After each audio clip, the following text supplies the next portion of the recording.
अवतल दर्पण की फोकस दूरी के लिए सूत्र अभी मैंने आपको बताया। यहाँ चित्र आप जानते हैं, जाना पहचाना लग रहा होगा आपको। ये अवतल दर्पण है जिसमें वस्तु को हमने रखा है वक्रता केंद्र के पीछे और अनंत के पहले। तो ऐसी स्थिति में आपको पता है कि जो प्रतिबिंब होता है वो फोकस और वक्रता केंद्र के बीच में बनता है। यहाँ पर आपको बना हुआ है, आप यहाँ ध्यान से देखेंगे तो आपको यहाँ दो, एक यहाँ मैंने यहाँ एक लंब खींचा हुआ है जो देख रहे हैं कि वस्तु से निकलने वाली पहली प्रकाश की किरण जो दर्पण से परावर्तित होती है वो फोकस से जाती है। दूसरी प्रकाश की किरण ये देख रहे हैं, ये वक्रता केंद्र से होकर के जा रही है, उसी मार्ग से वापस हो जाती है। और ये दोनों किरणें जहां पर एक दूसरे को इंटरसेक्ट कर रही हैं, काट रही हैं, वहीं से आपको प्रतिबिंब प्राप्त होता है। ठीक है, तो आप यहाँ देखेंगे आपके पास दो त्रिभुज मिल जा रहे हैं, एक यहाँ एक यहाँ, दोनों स्थितियों में। तो यहाँ आप लिखेंगे त्रिभुज ए बी सी व त्रिभुज ए डैश बी डैश सी से। आप बहुत ही ध्यान से देखिए कि आपको एक त्रिभुज यहाँ बड़ा मिलेगा और एक ये त्रिभुज छोटा है। इन दोनों त्रिभुजों में कोण को देखेंगे तो एक कोण ये, एक कोण ये, मतलब कि कोण ए सी बी देन कोण ए डैश सी और बी डैश। ये देख रहे हैं ना, ये दोनों कोण आपस में बराबर हैं। क्यों बराबर हैं? शीर्षाभिमुख बोलते हैं। एक ही शीर्ष से निकले हुए दोनों कोण हैं, शीर्षाभिमुख कोण। इसको वर्टिकली अपोजिट बोला जाता है। एक ही शीर्ष से या एक ही बिंदु से बने दोनों तरफ के कोण, इनके शीर्ष एक दूसरे से अभिमुख होते हैं। ठीक है, दूसरा आप देखेंगे ये जो कोण है 90 अंश का है, और यहाँ पर भी जो ये इमेज बन रही है वह इस मुख्य अक्ष के साथ ए डैश बी डैश वो 90 अंश का कोण बना रहा है। तो आप लिख सकते हैं कोण A B C equal to कोण A dash B dash C, ये 90 डिग्री है समकोण। ठीक है, तो अगर एक त्रिभुज के दो कोण आपस में बराबर है तो तीसरा ऑटोमेटिक बराबर हो जाएगा। ऐसी कंडीशन में आप लिख सकते हैं त्रिभुज ए बी सी व त्रिभुज ए डैश बी डैश सी समरूप होंगे। दोनों त्रिभुज क्या होंगे? समरूप होंगे। और समरूप त्रिभुजों की संगत भुजाओं का अनुपात आपस में बराबर होता है। या ये कर सकते हैं समरूप त्रिभुजों की भुजाओं का, संगत भुजाओं का अनुपात आपस में बराबर कर सकते हैं। आप यहाँ देखिए त्रिभुज एबीसी है, इस त्रिभुज एबीसी की जो लंब वाली भुजा है वो ए बी है, और जो त्रिभुज ए डैश बी डैश सी है जो यहाँ पे देखिए आपको यहाँ देखने को मिल रहा है, इसका जो लंब है वो ये है ए डैश और बी डैश। अब उसके बाद इसका आधार बीसी है, देख रहे हैं इस त्रिभुज का आधार बीसी है और इसका आधार बी डैश सी है। यहाँ आपको एक समीकरण प्राप्त हो जाएगा। ठीक है, इसी प्रकार आपको एक बार फिर, चूंकि वस्तु यहाँ है, प्रतिबिंब यहाँ है, तो हमने इधर दो त्रिभुज प्राप्त किए। ये देखते हैं, इन दो त्रिभुजों को समरूप सिद्ध किया और इनकी भुजाओं का अनुपात ले लिया है। अब जो प्रतिबिंब के इस तरफ जो दो त्रिभुज आपको दिखाई दे रहे होंगे, एक त्रिभुज आपके सामने देखिए ये है ए डैश बी डैश एफ। यहाँ अंदर देखेंगे आप ए डैश बी डैश एफ, ये देखिए छोटा सा ए डैश बी डैश एफ है। और दूसरा त्रिभुज जो है आपका यम यन यफ है। यन जो है वो यम से डाला गया एक लंब है, जो यम यन एक लंब है जो मुख्य अक्ष पे बिंदु यन पर मिल रहा है। ठीक है, तो यमयन की ये जो, चूंकि ये लंब है तो सीधा सा मतलब है ये कोण कितने अंश का होगा? 90 अंश का होगा। तो आप यहाँ लिख सकते हैं पुनः त्रिभुज ए डैश बी डैश और एफ से एफ तथा एम एन एफ से, यहाँ आपके पास दो त्रिभुज हो गए, दिख रहा है। ठीक है,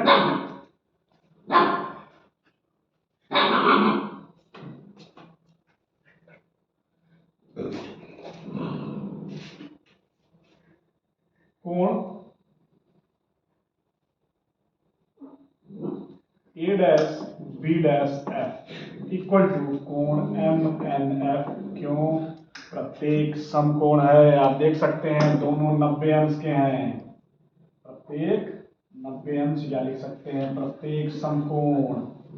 अगर दोनों कोण समकोण हो गए तो आपस में हो गए बराबर। उसके पश्चात आप देखेंगे कि इसी त्रिभुज का जो बेस है वहां पर एक कोण बन रहा है, यहाँ पर देखिए वर्टिकल या अपोजिट यानी शीर्षाभिमुख कोण है, वो दोनों कोण है कोण ए डैश एफ बी और कोण एम एफ एन। तो शीर्षाभिमुख, ठीक, बंद कर दो, शीर्षाभिमुख है। तो इस प्रकार से आप देखेंगे कि फिर मैं बता दूं कि दो त्रिभुजों के दो कोण आपस में बराबर है, तो सीधी सी बात है तीसरा कोण भी आपस में बराबर होगा। तो जब तीसरा कोण भी बराबर होगा तो ये दोनों त्रिभुज भी क्या हो जाएंगे, इसलिए त्रिभुज ए डैश बी डैश एफ तथा त्रिभुज एम एन एफ क्या होंगे, समरूप होंगे। फिर से क्या होंगे, समरूप होंगे।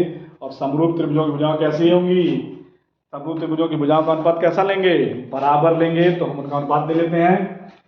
ए डैश बी डैश एफ का जो लंब है वो है ए डैश बी डैश। तो हम पहले एम एन एफ का लंब ले लेते हैं, ये हो जाएगा एम एन, आपके सामने है, और नीचे है ए डैश बी डैश। उसके बाद एम एन एफ का हम आधार ले लेते हैं, एन एफ है, और जो इसका आधार है वो बी डैश एफ है। तो ये हो गया समीकरण number 2।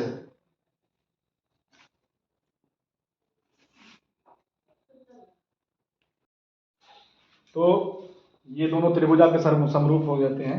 M N upon A dash B dash, उनकी भुजाओं का अनुपात हमने ले लिया, N F upon B dash है। अब यहाँ पर दो चीजें होंगी, आप यहाँ देख सकते हैं ए बी और एम एन, देख सकते हैं ये बराबर होंगे, A B equal to M N, क्योंकि परपेंडिकुलर है, आप सामने सामने देख सकते हैं। उसके बाद दूसरी चीज है, यदि एन बिंदु को हम पी पर ही मान लें, या ये कह सकते हैं एन और पी की दूरी को नगण्य माने, नेग्लिजिबल बोलते हैं उसको, शून्य मान लें, तो ऐसी स्थिति में जो कि एन से पी से एन की दूरी, सॉरी एफ से एन की जो दूरी होगी वो एफ से पी की दूरी के बराबर हो जाती है। आपको यहाँ दो चीजें करनी है, आप यहाँ लिखेंगे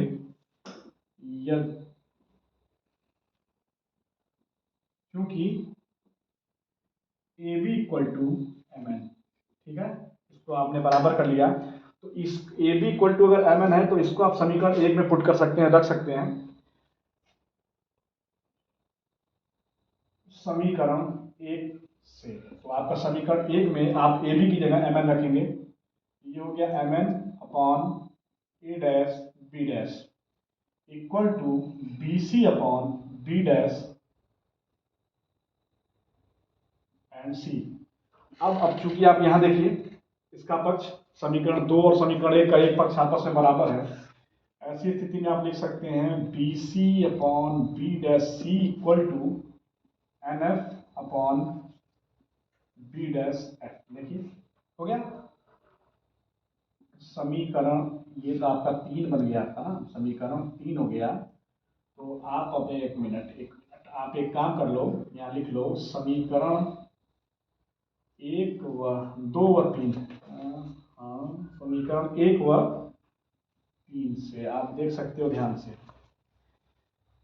कि समीकरण 2 का एक पक्ष है M N upon A dash B dash, और समीकरण 3 का भी एक पक्ष M N upon A dash व बी डैश है।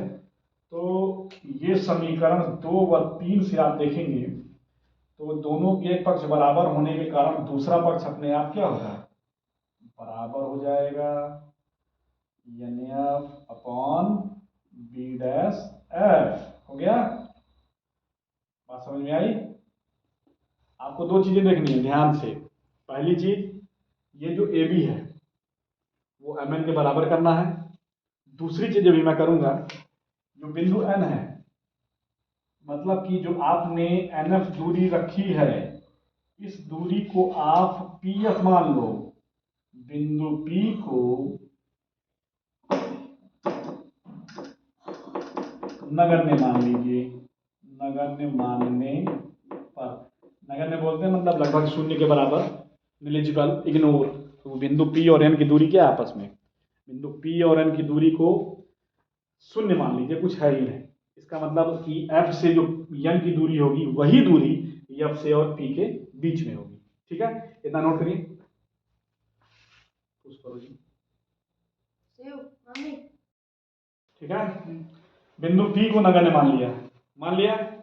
तो अगर बिंदु P को आप नगण्य मान लोगे तो NF और PF क्या होंगे, बराबर होगा। इसका मतलब फोकस दूरी यानी पोल जो है, जो ध्रुव है वो यन जो है वो पोल पर यानी ध्रुव पर शिफ्ट हो गया है। ठीक, इसके बाद हम इसी समीकरण को, ये जो आपके सामने है, BC upon B dash C और NF upon B dash F, इसी समीकरण को लेते हैं, यहाँ लिख लेंगे समीकरण 4 से। ठीक, यहाँ पे समीकरण 2 और 3 से देखिए आपस में बराबर कर लिया है। तो आप देखेंगे लिखा है BC upon B dash C equal to NF upon B dash F, हो गया। अब इन दूरियों को U, V और R आप देख सकते हैं, और F, ये 4 चीजें हैं। एक चीज आपको मैं बता दूं कि R जो होता है वो 2F के बराबर होता है।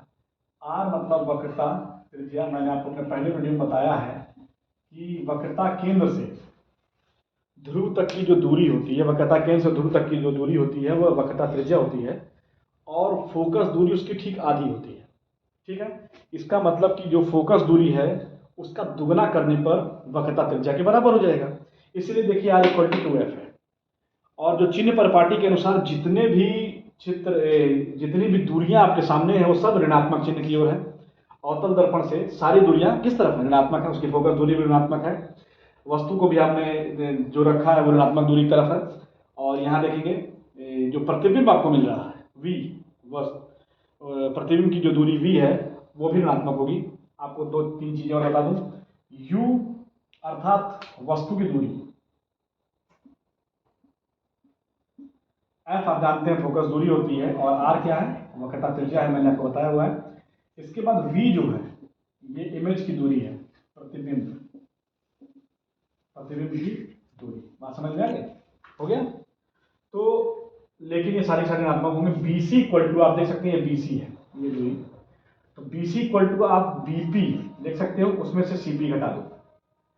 BC के लिए आप लिख सकते हो BP माइनस CP अपॉन, अब B डैश C कहाँ है आपको देखना है। B डैश C देखिए ये दूरी है, केवल इतना सा है। B डैश C केवल इतना सा है, आप ध्यान देंगे ध्यान से। B डैश C आपका देखिए कितना है, ये इतना सा है B डैश C, देख रहे ना।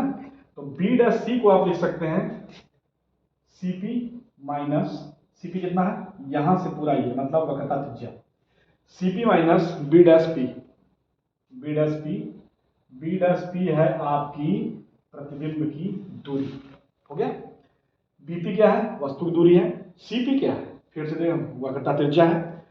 फिर यहाँ देखिए CP है, हमने इसको ही बदला है। BC जो दूरी है ये देख रहे हैं, ये BC ये है। अगर हम ये लाइन एक लकीर खींच दें, यहाँ ये P है, ये C है और ये B है, तो अगर इस दूरी को हमको इसमें कन्वर्ट करना हो तो इस पूरे में से हमको इसको घटाना पड़ेगा। मतलब ये पूरी दूरी कितनी है, BP है, देखिए जैसे मैंने यहाँ लिखा है, और उसमें से किसको घटाया है, CP को घटाया है, तो ये दूरी किसके बराबर आएगी, BC के बराबर आएगी, हो गया। उसके बाद NF है, अब चूंकि M B पे ही है तो इसको हम PF लिख लेंगे। तो PF आपका हो जाएगा FPF, उसको NF को क्या लिख लेंगे PF, और नीचे है आपका B dash F। B dash F को आप लिख सकते हो B dash P minus B dash F। B dash P आपका कहाँ है, B डैश P ये है, देखिए B डैश P ये प्रतिबिंब की दूरी, और आपको चाहिए क्या, B डैश F चाहिए, ये है B डैश F। तो इसका मतलब आप PF को घटा दीजिए इसमें से, माइनस PF, हो गया। PF फोकस दूरी। अब इन दूरियों को U, V और R के पदों में और F के पदों में लिखेंगे। BP है वस्तु की दूरी माइनस U, CP है वक्रता त्रिज्या माइनस R, CP फिर से minus R, B dash P ये प्रतिबिंब की दूरी माइनस V। मैंने आपको पहले ही बता दिया जितनी दूरियां हैं सभी ऋणात्मक दिशा में है, कोई भी धनात्मक दिशा में नहीं है, ऊपर भी नहीं है, सभी दूरियां ऋणात्मक हैं, ठीक है।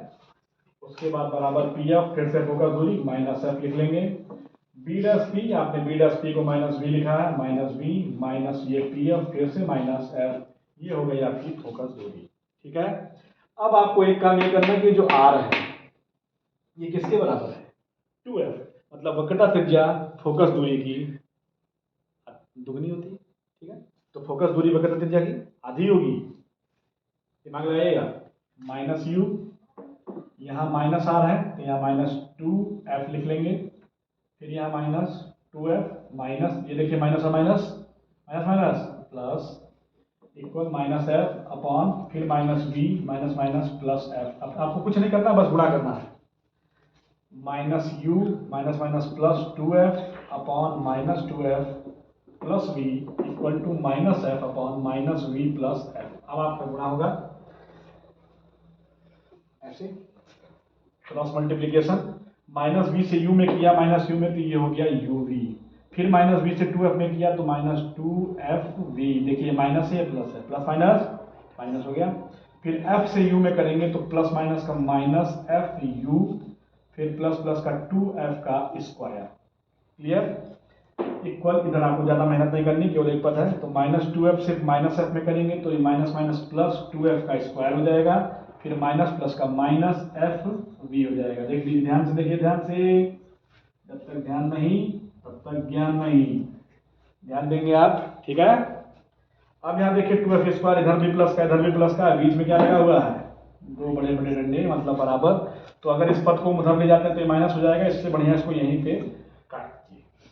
अब देखिए यहाँ यू बी है, एफ बी है, यू एफ है और एफ बी है, तो एफ बी का जो पद है उसको एफ बी के पास ले जाएंगे, U B minus F U equal to minus F B, और ये एफ बी उधर जाएगा तो प्लस 2f v, तो 2f v में से एक एफ बी गया तो एफ बी बचा, यहाँ हो गया U B minus F U. क्या कर सकते हो, ये माइनस एफ यू को उधर लेते जाओ। ठीक है, क्या ले जाओगे, इसको पक्षांतर कर देंगे, तो पक्षांतर कर देंगे,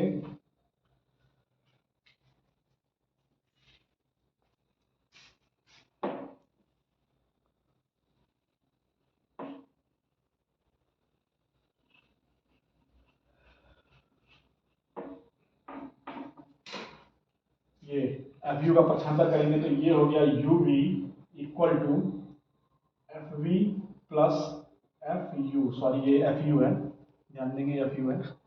अब दोनों पक्षों में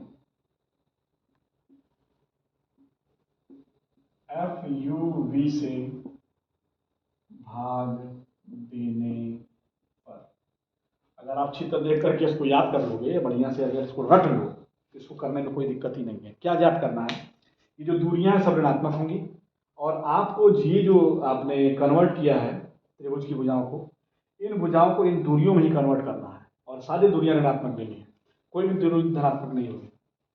तो आपने भाग दिया तो यू वी को भाग दिया हमने एफ यू वी से, एफ वी में भाग दिया है फिर से एफ यू वी से, और एफ यू में भाग दिया है फिर से एफ यू वी से। यहाँ ऊपर नीचे की संख्या को काट सकते हैं, यू वी कटा, एफ वी कटा, यहाँ एफ यू कटा, तो देखिए यहाँ बच रहा है 1/f 1/u प्लस 1/v। ये है फार्मूला अवतल दर्पण की फोकस दूरी को ज्ञात करने का। That's it, 1/f equal to 1/u plus 1/v क्या हुआ। ठीक है, तो इस तरीके से आप इस फार्मूले को डेरिवेट कर सकते हैं, और चित्र वही रहेगा। चित्र का ध्यान रखेंगे कि आप वस्तु रखेंगे सेंटर ऑफ कर्वेचर वक्रता केंद्र के पीछे, उसका प्रतिबिंब बनेगा फोकस और वक्रता केंद्र के बीच में, और उसके बाद सारी दूरियों को आपको लेना है। दो त्रिभुज यहाँ है इस तरफ, इमेज की इस तरफ, और दो त्रिभुज इमेज के उस तरफ लेंगे। दो मेन पॉइंट ए बी को एम एन के बराबर करना है, दोनों परपेंडिकुलर हैं, ध्यान रखेंगे। परपेंडिकुलर है, लंब होता है यूपी बोर्ड वालों के लिए, परपेंडिकुलर सीबीएसई वालों के लिए। ठीक है, और जो n है, ये n बिंदु को आप P पर मान लो, मतलब कि जो आपने Fn दूरी रखी है, ये दूरी Fn ना होकर के Fp हो जाएगी। इसका मतलब n शिफ्टेड इनटू द पोल या ऑन टू द पोल, जो भी हो, तो जो इंग्लिश को है, तो n आपका P पे हो जाएगा। तो ऐसी स्थिति में आप लिख सकते हो Fn equal to NF equal to PF। अब इन्हीं दूरियों को आपने कन्वर्ट कर दिया और ये आपका फार्मूला डेरिवेट हो जाता है। जो कि अवतल दर्पण के लिए है, और है तो उत्तल दर्पण के लिए भी, लेकिन उत्तल दर्पण में कुछ दूरियां धनात्मक भी होती हैं, कुछ ऋणात्मक भी होती हैं, और उसका डेरिवेशन आपके कोर्स में है भी नहीं, तो आप इसको नोट कर लेंगे। आज के लिए इतना ही, और मेरे हिसाब से परावर्तन खत्म हो चुका है। अगले वीडियो में मैं इनके न्यूमेरिकल्स आपको बताऊंगा, जो आपके लिए बहुत इंपॉर्टेंट है। एक 5 नंबर 4 नंबर का एक न्यूमेरिकल आना ही आना है फिजिक्स में। Okay, thank you boys, thank you girls, thank you students. Video अगर पसंद आई हो तो शेयर जरूर करना।